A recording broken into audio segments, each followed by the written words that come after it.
Hello friend, নমস্কার সবাইকে।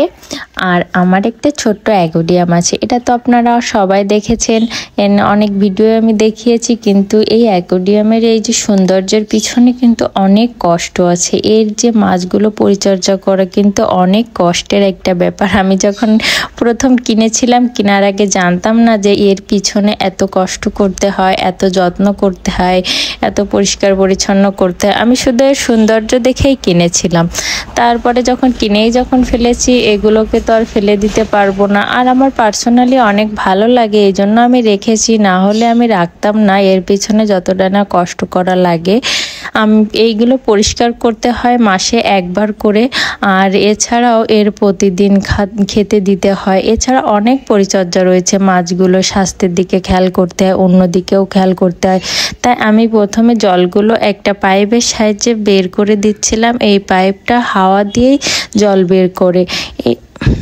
জলগুলো যখন সব বের করা হয়ে গেছে, তারপর নিচের পাথরগুলো তুলে এই পাথরগুলো এক একটা করে সুন্দর করে ধুতে হবে। এর গায়ে কোনো ছ্যাদলা বা নোংরা থাকলে চলবে না, এতে মাছের ক্ষতি হয়। এই জন্য এক এক করে সব সুন্দর করে তুলে ঝুড়িতে করে সুন্দর করে ধুতে হবে, একেবারে শাক ধোয়ার মতো করে।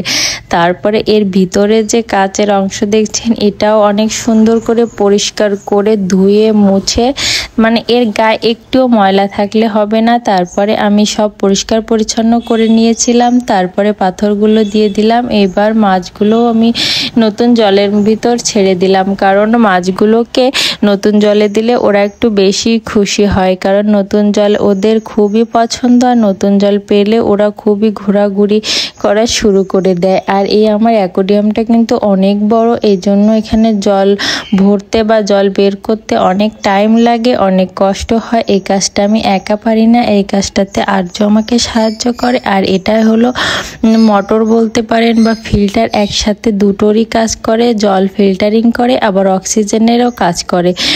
এই ফিল্টারটাও কিছুদিন পর পর পরিষ্কার করতে হয়, মানে এত পরিমাণ নোংরা করে মাছগুলো যে দুদিন পর পরই এই ফিল্টারটায় মানে নোংরাতে ভর্তি হয়ে যায়। তারপরও আমি চেষ্টা করি পরিষ্কার রাখার। আর আমি অ্যাকোয়ারিয়ামের ভিতরে অতিরিক্ত প্লাস্টিক রাখি না, কারণ অতিরিক্ত প্লাস্টিক রাখলে এতে জলে দুর্গন্ধ হয় একরকম। এই জন্য আমি অতিরিক্ত প্লাস্টিক ব্যবহার করি না, জাস্ট দুটো সিম্পল গাছই রেখেছি। অনেকেই অনেক প্লাস্টিক দিয়ে সাজিয়ে রাখে, কিন্তু এতে মাছ বেঁচে থাকতে পারে না। আমি প্রথম অনেক প্লাস্টিক দিয়েছিলাম, এতে আমার মাছ মারা যাচ্ছিল। তারপরে আমি যে দোকান থেকে কিনেছিলাম, ওই দোকানে ভাইয়া বললো কোনো প্লাস্টিকই ব্যবহার করবেন না, একেবারে সাদা জল রাখবেন, তাহলে দেখবে মাছের কোনো ক্ষতি হবে না। ধন্যবাদ সবাইকে ভিডিওটা দেখার জন্য।